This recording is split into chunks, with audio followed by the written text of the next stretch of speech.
নমস্কাৰ জনতাৰ হৈ জনতাৰ বাবে জনতাৰ কাষত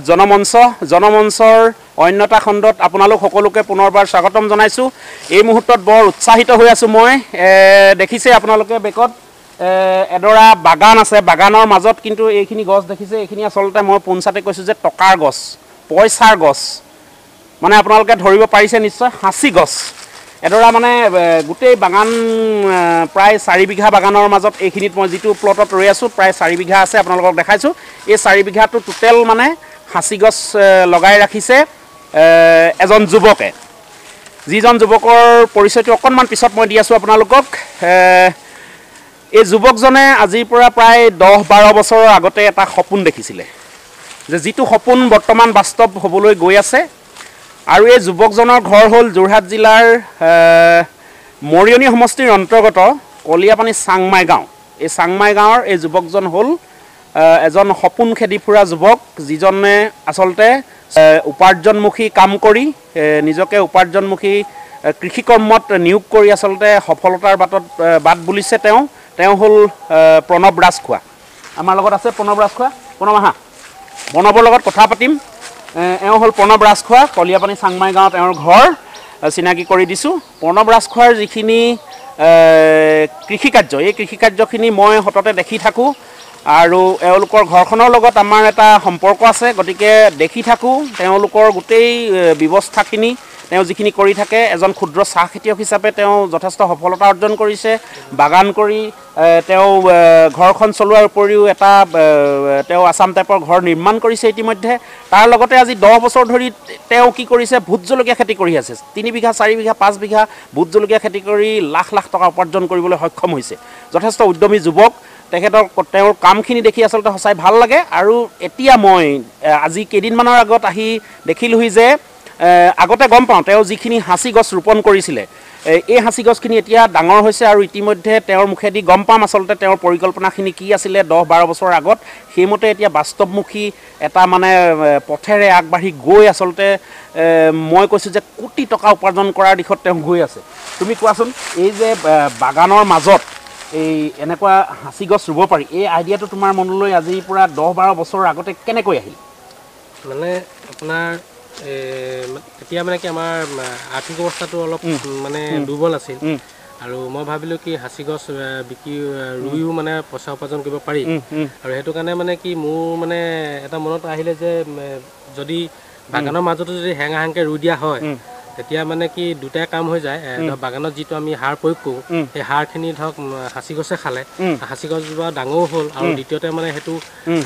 এটা বাগানৰ পৰা আমি পইচা উপাৰ্জন কৰিলো আৰু লগতে হাসি গছও আমি পইচা উপাৰ্জন কৰিবলৈ সক্ষম হ'ম আচ্ছা কিমান দূৰত্বটো কিমানৰ দিছা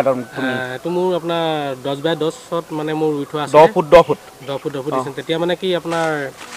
বাগানৰ কানো ধৰক ডিস্টাৰ্ব নহয় পাতো আহে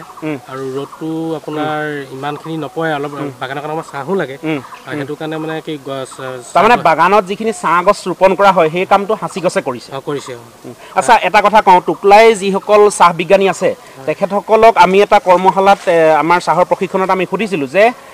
বাগানৰ মাজত যদি হাসি গছ ৰোৱা হয় তেতিয়া কৈছিলে তেখেতসকল যে উৎপাদনটো যথেষ্ট কমি যায় এতিয়া তুমি আজি 10 বছৰ হ'ল ৰোপণ কৰা এই গছখিনি যে তুমি 10 ফুটৰ ৰুইছিলা যথেষ্ট এতিয়া হাসি গছখিনি লাহেকে মেচিউৰ্ড হৈ আহিছে তুমি কিবা অসুবিধা পাইছা নি উৎপাদন কমিছে নেকি চাহ গছৰ উৎপাদনটো কমা নাই ধৰক আপোনাৰ আমিতো বছৰটো 3বাৰ হাৰ মাৰো 3বাৰ মাৰো বাগানত এতিয়া আপোনাৰ ধৰক বিঘাত আমি 60 কেজিকে মাৰো এতিয়া আপোনাৰ ধৰক 4বাৰ আমি মাৰিবলগীয়া হয় মানে হাসি গছ ৰোৱাৰ কাৰণে 4বাৰ মাৰিবলগীয়া হয় কাৰণ আপোনাৰ ইয়াৰ আপোনাৰ 30% টো হাসিও খায় মানে তাৰ পৰা আৰু হেতু কাৰণে মানে হাৰটো অলপ প্ৰয়োজন হয় তাৰ অনুপাতে মই পাত ইমান কম পোৱা নাই পাত এতিয়া দেখিছো আহিলে আজি মাৰ্চৰ 12 তাৰিখ আৰু নিশ্চয় 10 দিন মানৰ পিছত চিঙিব পৰা হৈ যাব আহিলে পাত এটা কথা সুধো যে হাসি গছৰ যেটো এতিয়া বয়স তোমাৰ ইয়াত 10-12 বছৰ হ'ল বুলি মোক ইতিমধ্যে জনাইছা নহয় জানো গতিকে আৰু কিমান বছৰ মেচিউৰ্ড হ'ব আপোনাৰ মিনিমাম 10 বছৰত এজোপা গছ বিকিব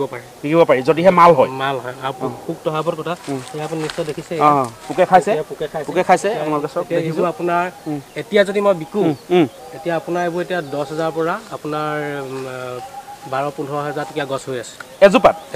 এজোপাত তুমি 10,000 টকাকে পাবা এতিয়া বিকু বুলি ডাঙৰখিনি যিখিনি মাল হৈছে হয়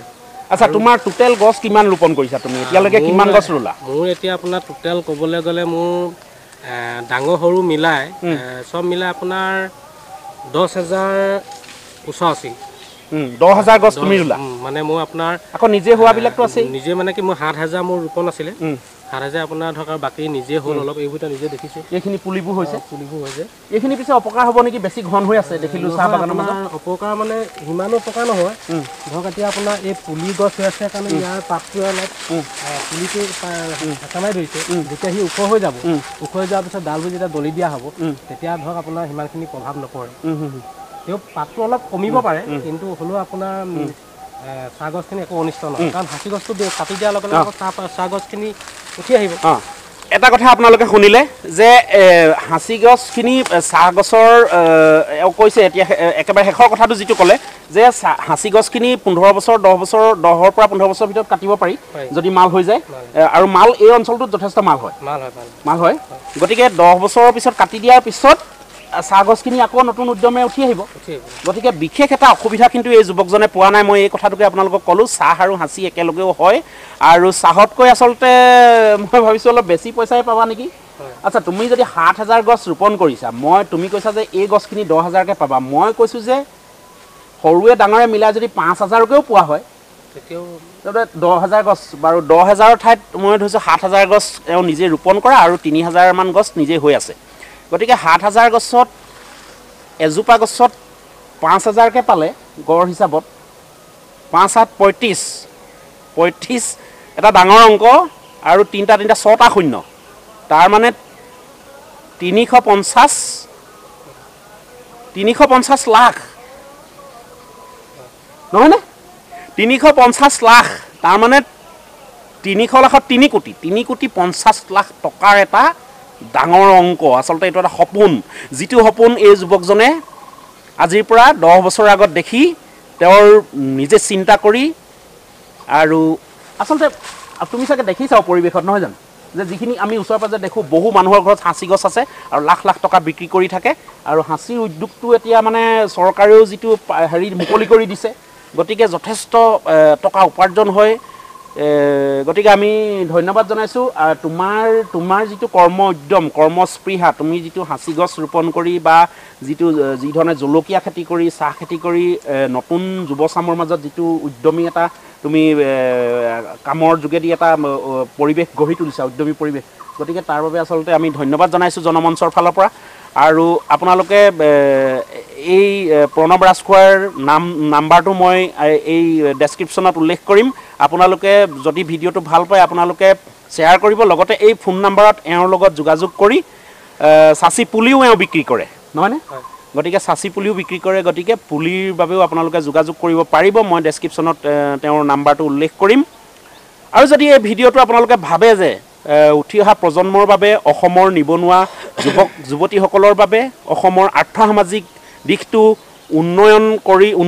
উন্নতি কৰি নিয়াৰ ক্ষেত্ৰত যদি এই ভিডিঅ'টোৱে কিবা অকণমান যোগাত্মক অৰিহণা যোগায় বুলি ভাবে তেনেহ'লে এই ভিডিঅ'টো আপোনালোকে শ্বেয়াৰ কৰিব